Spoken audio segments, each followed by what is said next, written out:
Voilà pour les titres. L'Espagne frappée en son cœur, édition spéciale ce soir. L'attaque s'est déroulée en plein après-midi dans le quartier le plus touristique de Barcelone. Une fourgonnette a foncé sur la foule. Des dizaines de personnes ont été heurtées. Le véhicule roulait à grande vitesse sur la voie piétonne. Peu de temps après, les autorités ont donc confirmé qu'il s'agissait bien d'un acte terroriste. Mathieu Boisseau avec Michael Guilleux et Lou Cricorian.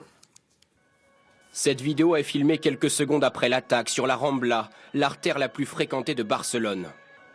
Voici la camionnette blanche. Elle vient de percuter la foule sur plusieurs centaines de mètres. Autour du véhicule, les policiers. Ils cherchent le conducteur qui s'est enfui. Sur cette photo, on voit le pare-choc défoncé, signe de la violence des multiples collisions. Un peu plus loin, des dizaines de corps au sol, gravement blessés, avec les secours et parfois les passants qui prodiguent les premiers soins. Cet après-midi, l'avenue était noire de monde et désormais la foule s'enfuit dans la cohue. L'homme qui filme peine à réaliser. Cecilia, demande-t-il. Mais tu sais où ça s'est passé? Oui, c'est en haut de la Rambla, répond-elle. Il a renversé des piétons. Les forces de l'ordre bouclent la zone. Ordre d'évacuer à travers les ruelles. Touristes, habitants vont se réfugier à l'intérieur des magasins ou dans les bouches de métro.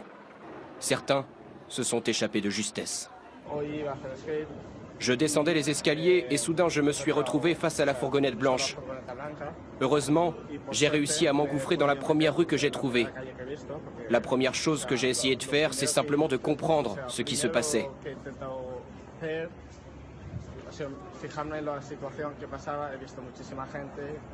Il était 17 h près de la place de Catalogne. La camionnette s'est engouffrée dans la Rambla, l'avenue très fréquentée, appréciée des touristes pour ses kiosques. Le véhicule a parcouru 700 mètres à haute vitesse avec des zigzags pour toucher un maximum de personnes jusqu'à la station de métro de Liceu. Très vite, les forces de l'ordre n'ont pas de doute. Il s'agit d'un acte volontaire, une attaque terroriste, avec une cible symbolique, un lieu de fête synonyme de vacances. Il y a quelques minutes, les autorités ont donné un premier bilan. J'insiste pour vous dire que tous ces chiffres qui nous parviennent sont provisoires. Je peux vous confirmer qu'il y a un mort, 32 blessés, dont 10 graves. Mais malheureusement, tous ces chiffres vont augmenter. Selon la télévision publique espagnole, un suspect vient d'être arrêté. S'agit-il du conducteur de la camionnette? L'information n'a pas été confirmée par les autorités. Oui, on va bien sûr s'y arrêter longuement. On va y revenir dans un instant avec notre correspondante sur place. Les autorités locales, vous l'avez compris, parlent d'au moins un mort, 32 blessés, 10 dans un état grave. Des centaines de touristes étaient présents sur les Ramblas au moment de l'attaque. Les réactions, les témoignages avec Dorothée Olyric. Très vite, tout le quartier a été bloqué. Mais des passants ont été témoins de la scène. J'étais dans un magasin. J'ai vu beaucoup de gens qui arrivaient en criant de la place de Catalogne. Nous, on était derrière la vitrine. Et les gens de la sécurité nous ont mis à l'abri.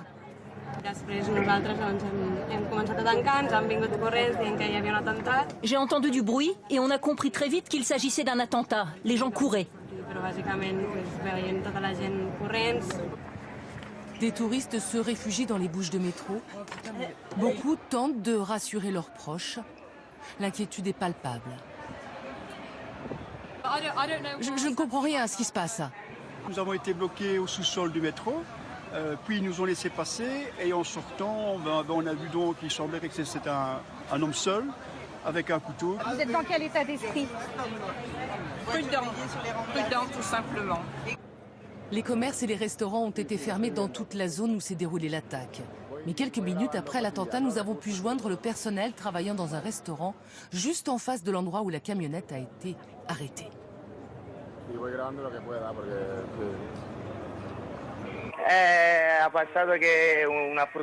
Ce qui s'est passé, c'est que j'ai vu la camionnette sur les Ramblas. Les gens volaient de tous les côtés à son passage. J'ai vu beaucoup de gens blessés, en sang, des morts aussi. On a fait rentrer tous les gens qui étaient devant pour les protéger. Ici, ils sont encore tous là, paniqués. Je vous laisse, la police est en train de rentrer dans notre bar.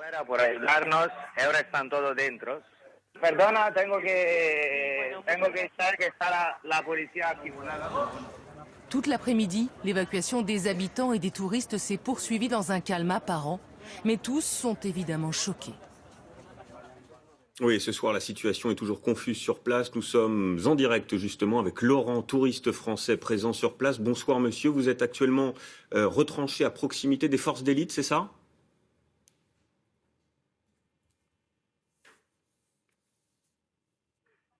Voilà, est-ce que Laurent est avec nous ? Laurent, c'est à vous. Est-ce que vous êtes retranché à proximité des forces d'élite ?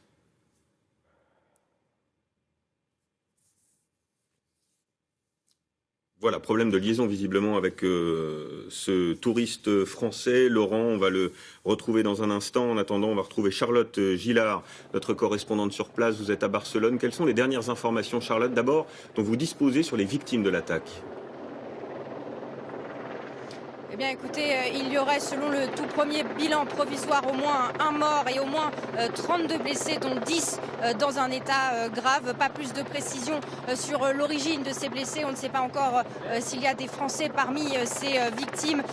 En tout cas, ce que je peux vous dire, c'est qu'une opération de police est toujours en cours puisque le périmètre de sécurité derrière moi est toujours en place. Nous avons pu voir aussi un balai de voitures de police ainsi que d'ambulances ces 10 dernières minutes. L'opération est donc toujours en cours. Merci et vous restez bien sûr avec nous. On va vous retrouver dans un instant. Ce soir, plusieurs suspects, vous le disiez, sont recherchés. Un homme armé se serait retranché dans un bar. Il pourrait être le conducteur de la fourgonnette. Les derniers éléments avec Camille Gutin et Magic Kiat. Les télévisions espagnoles diffusent la photo d'un suspect, Drissou Kabir, recherché depuis 17h15 par toutes les polices de Barcelone. Il y a eu une collision sur une partie des Ramblas. L'auteur est un individu d'1,70 m avec une chemise blanche et des rayures bleues. Les médias espagnols viennent d'annoncer son arrestation. Après l'attentat, les policiers évacuent le plus rapidement possible les passants. Ils forment un périmètre de sécurité, 200 mètres autour de la place de la Catalogne. Toutes les stations de métro autour sont fermées. Car le conducteur du van s'est enfui. Un hélicoptère survole alors la place. Sur cette vidéo amateur, on voit les policiers progresser lentement dans les ruelles. Chaque terrasse, chaque entrée d'immeuble est vérifiée, fouillée.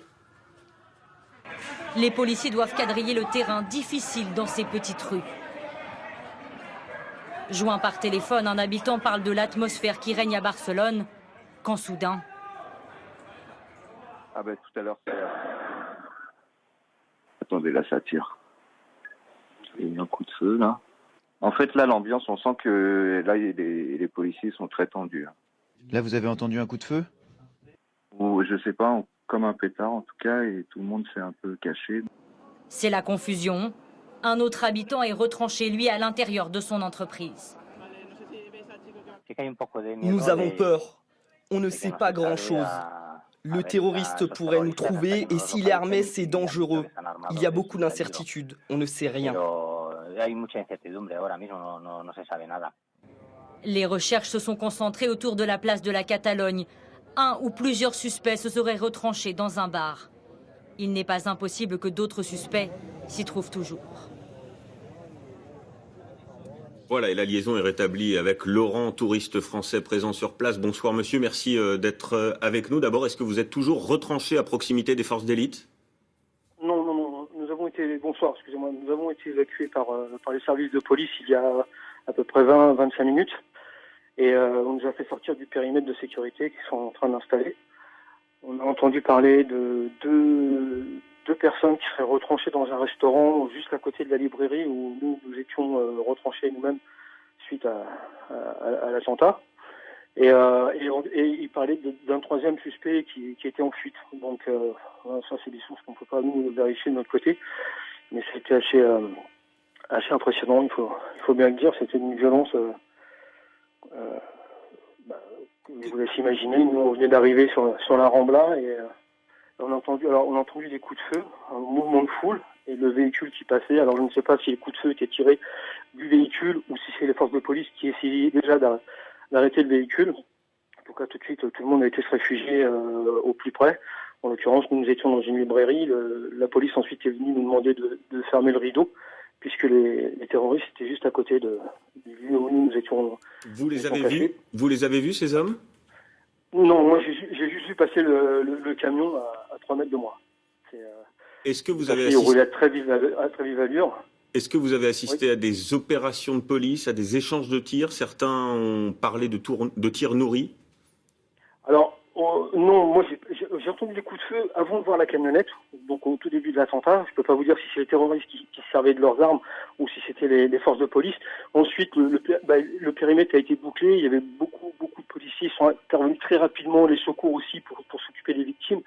Et effectivement, tous les policiers étaient en position derrière les véhicules, ils se mettaient à couvert. Donc on en a déduit qu'effectivement les terroristes n'étaient pas loin. Mais moi j'ai pas assisté à des échanges de coups de feu après les premiers coups de feu entendus au début de l'attentat. On a été évacués il y a 20 minutes. Oui. Selon les événements que vous avez pu apercevoir, pu voir, j'imagine d'abord la peur que vous avez ressentie, vous et vos proches, à cet instant. Est-ce que vous avez des informations sur le nombre de victimes ? Écoutez, moi, il y a une dame qui a été fauchée juste devant nous, qui est décédée, puisque 3 heures après, quand on a été évacué, elle était recouverte d'une couverture de secours, et moi j'en ai aperçu d'autres un petit peu plus loin, et ensuite on nous a fait sortir du périmètre. Je pourrais pas vous dire combien il y a de victimes, mais c'est sûr qu'il y en a plus d'une, ça c'est évident. C'est évident, vous dites. Vous avez vu plusieurs personnes heurtées par le véhicule. Tout à fait. Merci infiniment. Merci, monsieur, d'avoir pris ces quelques minutes pour nous parler. Témoignage en direct. Donc, nous sommes en direct sur France 2, édition spéciale pour suivre ces événements qui évoluent. Bien sûr, on va continuer de vous faire partager ces témoignages avec un autre Français qui était présent au moment de l'attaque. Bonsoir, Éric Gruson. Vous étiez sur place, en famille, avec votre épouse, avec vos enfants. D'abord, pouvez-vous nous raconter ce que vous avez vu, ce que vous avez vécu ?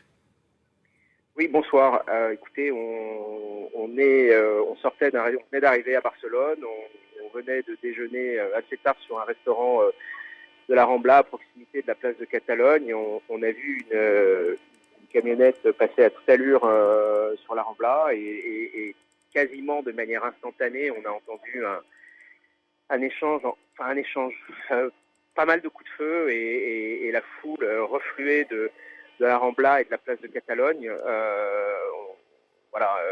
Ma femme et mes enfants se sont jetés dans un restaurant, mon fils et moi dans une cage d'ascenseur.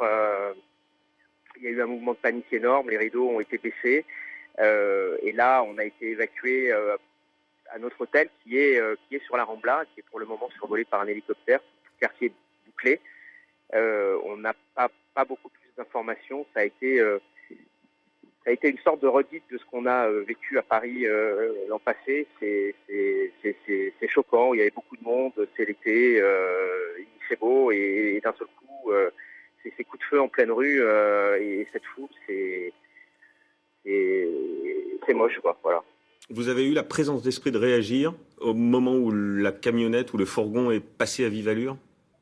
Écoutez, ça a été tellement rapide, j'ai eu la présence d'esprit de réagir quand j'ai entendu les coups de feu. Quand on a entendu les coups de feu et qu'on a vu la foule refluer par dizaines de la Rambla, on a pensé qu'à une chose, c'est à se mettre à couvert et à se cacher le plus loin possible au fond du restaurant ou au fond de la cage d'escalier, sachant pas si les coups de feu étaient tirés par la police ou étaient tirés par les auteurs de l'attaque. On a vraiment eu un instinct de survie, quoi, de se protéger tout de suite, se mettre le plus loin possible au fond du restaurant et de la cage d'escalier, et de fermer les portes et de baisser le rideau. Ouais, tout à fait. Peut-être un dernier mot très court, quelle ambiance, quelle atmosphère ce soir dans les rues de Barcelone ? Écoutez, c'est étonnant parce que ça s'est vraiment passé au cœur de la ville et quand on est parti en courant, les gens ne comprenaient pas ce qui se passait. Donc il y a eu une première sensation de stupeur et puis là le quartier est bouclé, donc peu à peu les gens prennent conscience de ce qui s'est passé. Les bilans tombent un peu plus détaillés et un peu plus lourds qu'il y a 3 heures. On a toujours les hélicos qui tournent autour, donc Et le quartier est un peu assiégé, donc les gens sont un peu passés d'un état de surprise à une consternation et un choc émotionnel assez fort. Merci en tout cas pour ce témoignage et restez bien sûr en sécurité. On pense à vous, on pense à toutes les victimes ce soir qui ont été frappées par cet acte terroriste. C'est ce qu'affirme la police et on apprend à l'instant, vous voyez, les informations nous parviennent au compte-gouttes. La situation évolue minute par minute. On apprend à l'instant par une dépêche de l'agence France-Presse qu'un homme a été arrêté. C'est ce qu'affirme la police régionale. Il pourrait donc s'agir de l'homme retranché dans ce bar. On y reviendra dans un instant avec notre correspondante sur place. L'Espagne, donc, frappée une nouvelle fois en son cœur. Les autorités, je le disais, évoquent un acte terroriste, même si pour l'instant il n'y a aucune revendication. Le pays fait partie, comme la France, des nations clairement menacées par les djihadistes. Joséphine de Vambey. Une attaque terroriste, pour les autorités, c'est une certitude. L'Espagne a-t-elle été récemment menacée ? C'était en janvier 2016 par Daesh. Le pays est cité en particulier dans cette vidéo de propagande. L'Espagne fait partie de la coalition internationale contre Daesh en Syrie. Ses forces participent aux opérations aériennes contre le groupe État islamique. Un pays particulièrement mobilisé contre le djihadisme depuis près de 15 ans, après l'attentat multiple de Madrid en mars 2004. 200 morts dans l'explosion de plusieurs bombes dans ces trains de banlieue. Al-Qaïda avait revendiqué l'attentat. La ville de Barcelone est-elle une nouvelle cible emblématique ? La deuxième ville d'Espagne est extrêmement touristique, près de 10 millions de visiteurs par an. L'avenue touchée est connue dans l'Europe entière, elle est toujours bondée. Frapper cet endroit, c'est frapper une ville-monde, un symbole de la jeunesse aussi. Pour les spécialistes, Barcelone, c'est aussi une plaque tournante des réseaux djihadistes en Espagne. Des tentatives d'attentats ont-elles déjà été déjouées ? En tout cas, la police a multiplié les opérations. En décembre 2015, un mois seulement après les attentats de Paris, au Bataclan et au Stade de France, un djihadiste suspecté de recruter sur Internet des terroristes prêts à frapper l'Europe a été arrêté à Barcelone. 2 mois plus tard, à Valence et à Alicante, c'est une filière d'approvisionnement en armes qui est démantelée. En septembre dernier, c'est encore à Barcelone qu'une cellule de propagande est arrêtée. Jusqu'à présent, la ville apparaissait comme une base arrière pour l'État islamique. Bonsoir Alban Mikosi, vous nous avez rejoint en plateau. Alors il convient de rester prudent, les autorités, on l'a dit, parlent d'un acte terroriste. C'est vrai que le mode opératoire de véhicules béliers est devenu une arme de plus en plus utilisée. Oui, c'est vrai, une voiture, un camion projeté à grande vitesse sur des piétons qui deviennent des cibles. L'attentat de Barcelone ce soir nous rappelle évidemment le drame vécu à Nice au soir du 14 juillet 2016. Premier attentat de ce type en Europe occidentale. Alors pour les services de sécurité, c'est une inquiétude permanente car l'acte est quasi imparable. Une fois le véhicule engagé, imparable et guère prévisible car il ne nécessite pas une grosse logistique. C'est souvent l'action d'un homme seul, comme en décembre dernier à Berlin sur le marché de Noël. En 2014, l'un des chefs de Daesh, Mohamed Al-Hadnani, qui est mort depuis, avait théorisé cette utilisation des véhicules comme des armes du pauvre. Les terroristes utilisent de plus en plus souvent ce mode opératoire. Le dernier du genre, c'était la semaine dernière à Levallois-Perret contre un groupe de militaires. Alors, quelle réponse, Julien, les États peuvent-ils donner à ce type d'attaque ? Eh bien, c'est très complexe. En Israël, en Cisjordanie, en Russie, des blocs de béton, des obstacles déterminent des zones entièrement piétonnes. C'est sans doute à cela que vont ressembler les villes de demain.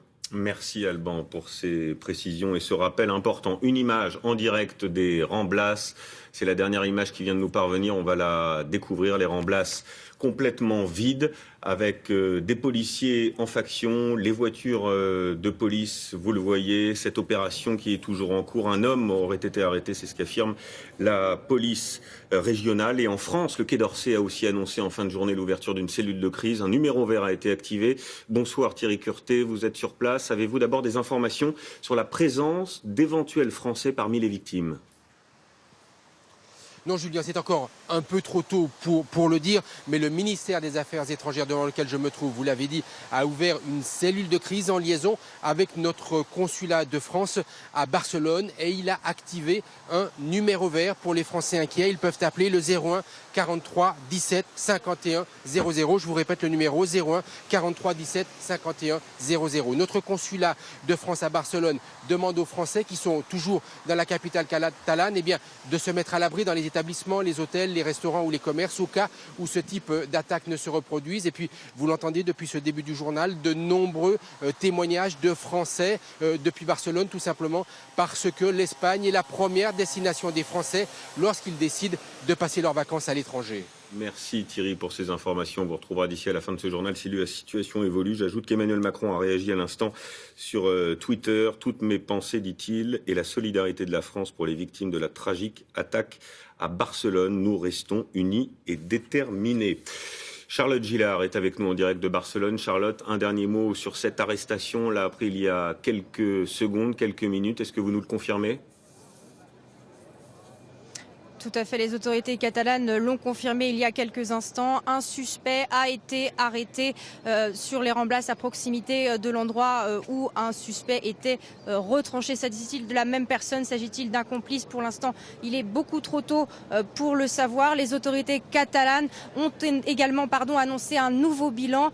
Il y aurait au moins 13 morts et une cinquantaine de blessés, dont 10 dans un état grave. Voilà pour l'heure les dernières informations sûres dont nous disposons. Merci Charlotte et on vous retrouvera à la fin de...